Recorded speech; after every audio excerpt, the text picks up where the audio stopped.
Shalom, selamat pagi bagi kita semua. Saya dari kelompok 10 akan mempresentasikan hasil kerja saya. Nama saya Sanggam Batubara dan judul kita pada siang hari ini yang berjudul Hukum Warisan Menurut Perjanjian Lama, Kejadian sampai Ester. Kita masuk pendahuluan. Manusia diciptakan Tuhan untuk memelihara dan menjaga bumi ini. Di antara segala makhluk, manusia diberikan tempat berkemuka karena Allah hendak bersekutu dengan manusia dalam suatu perjanjian. Allah menciptakan laki-laki dan perempuan untuk saling melengkapi satu dengan yang lainnya. Kejadian 1 ayat 26 sampai 27. Manusia dipersatukan hingga menjadi sebuah keluarga yang sepadan untuk saling mengasihi, mencintai, menghormati, dan saling tolong-menolong. Keluarga juga tidak terlepas dari warisan.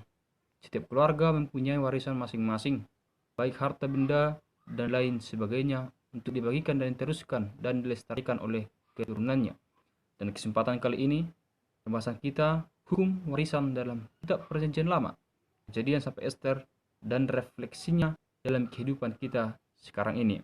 Kita masuk pembahasan pengertian hukum secara umum. Ada sini beberapa pengertian hukum: peraturan yang dibuat oleh suatu kekuasaan atau adat yang dianggap berlaku oleh dan untuk banyak orang. Yang kedua, segala undang-undang, peraturan, dan sebagainya untuk mengatur pergaulan hidup masyarakat. Ketiga, kesatuan kaidah patokan mengenai suatu peristiwa atau kejadian.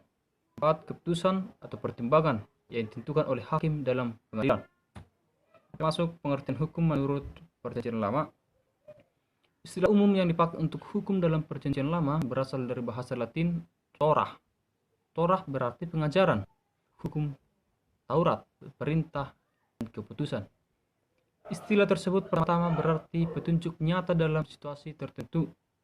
Artinya Torah dapat diperoleh dari Allah melalui seorang imam atau nabi, tapi juga dapat diperoleh dari orang tua yang bijaksana, yang artinya mirip dengan keputusan adat. Yang kedua, sejumlah ajaran dan petunjuk dipersatukan sebagai bahan ajaran yang hendak dibawakan oleh imam. Yang ketiga, perintah dan larangan Tuhan dipersatukan. Kita masuk pengertian warisan. Warisan secara umum. Menurut Kamus Besar Bahasa Indonesia, kata warisan berasal dari kata waris. Artinya adalah berhak menerima harta pustaka dari orang yang telah meninggal, memperoleh sesuatu yang ditinggalkan orang tuanya. Ia tidak saja memperoleh harta kekayaan, tetapi juga utang-utang yang ditinggalkan almarhum. Warisan juga merupakan harta peninggalan. Harta peninggalan hal ini terdiri atas barang-barang berwujud atau tidak berwujud, bernilai atau tidak bernilai, dan apa saat orang meninggal dunia. Kita masuk pada warisan menurut Perjanjian Lama. Kata warisan dalam Perjanjian Lama ada dua kata yang dipergunakan untuk menunjuk kepada warisan. Tanah hal, yang artinya mempunyai atau mendapat barang atau memperoleh harta. Warisan, dan kata nahala yang artinya warisan, milik atau tanah yang tetap untuk selama-lamanya. Atau kata ini menunjuk ide dari warisan itu. Nahal dan nahalah juga digunakan sebagai kiasan yang sederhana untuk diumumkan apa yang seorang yang telah dapat sebagai akibat dari tindakan yang turunkan atau dibagi dari suatu hubungan. Kata warisan dalam Perjanjian Lama muncul 221 kali. Yang paling biasa secara harfiah diartikan dari keduanya adalah berkenaan kepada pengertian dari tanah dalam struktur pangkat raja dari Israel, dan memberitahukan menandakan bahwa keluarga membagikan tanah milik kepada kaum, suku, dan rumah tangga dari Israel. Kita masuk selanjutnya pembagian warisan dalam Alkitab. Perjanjian Lama menganut sistem patriark. Pada umumnya anak perempuan tidak dapat mewarisi pustaka. Anak sulung laki-laki mendapat hak istimewa sekalipun ia dilahirkan dari istri yang kedua. Jika suami mati tanpa anak laki-laki, perkawinan levirat menjadi patokan. Artinya saudara laki-laki dari yang mati diharuskan memberikan keturunan laki-laki baginya. Dalam Perjanjian Lama, anak sulung mempunyai derajat tertinggi setelah bapaknya, dan jika seorang tidak hadir dalam suatu situasi, maka anak sulung mempunyai otoritas atas adik-adiknya. Bisa kita lihat Ruben dalam keluarga Yakub. Anak sulung mendapat warisan 2 kali lipat dibandingkan bagian masing-masing saudara-saudaranya. Dalam Bilangan 27 ayat 1 sampai 11 akan ada diperoleh suatu asumsi bahwa hanya anak laki-laki yang memiliki hak untuk mewarisi. Dalam ketidakadaan anak laki-laki, maka warisan akan diberikan kepada anggota laki-laki dari suku atau marga dari seorang yang telah meninggal dalam suatu ketetapan yang telah ditetapkan sebelumnya. Perlu kita ketahui bahwa Allah tetap menetapkan aturan mengenai pembagian harta dan warisan dalam perjanjian lama, khususnya kepada bangsa pilihannya, Israel. Allah telah membuat perubahan terhadap berbagai kebiasaan hukum, keputusan penting Musa sehubungan dengan kasus hak warisnya dan tidak jatuh dan anak-anaknya. Kita masuk warisan dalam perjanjian lama. Yang pertama saya ambil adalah warisan tanah perjanjian. Dalam tradisi ulangan pemahaman kurnia, tanah jadi suatu pangkal untuk mensyukuri seluruh kurnia Allah yang dirasakan dalam seluruh ciptaan. Tanah bukan hanya dijanjikan melainkan juga diberikan oleh Allah. Tanah yang dikaruniakan juga disebut warisan atau nakalah.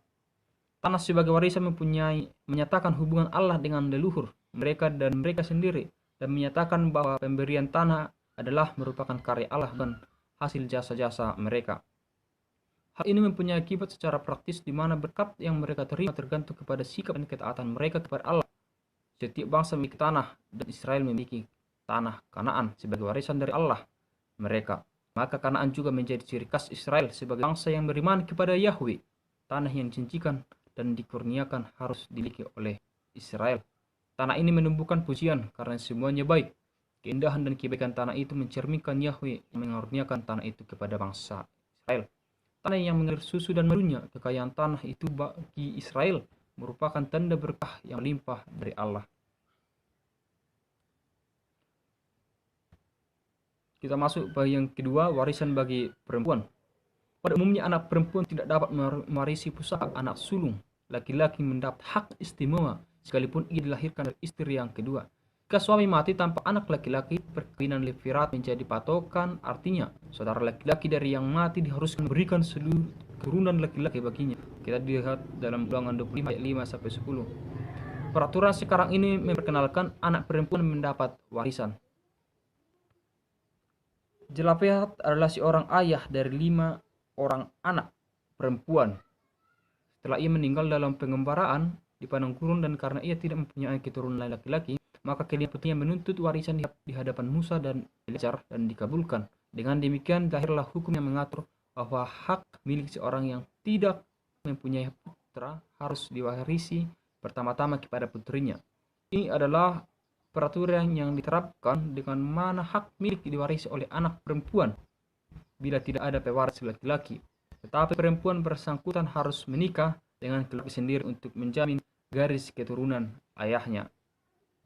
Jadi selanjutnya umat sebagai warisan Yahweh. Umat dan tanah memiliki hubungan yang tidak bisa dipisahkan karena keduanya merupakan warisan Yahweh. Hal ini memperlihatkan bahwa Yahweh adalah Allah orang Israel, sehingga Israel harus selalu berurusan dengan Dia. Dialah dasar segala pengharapan Israel. Karena itu, Israel sebagai bangsa warisan dan bahkan milik Yahweh.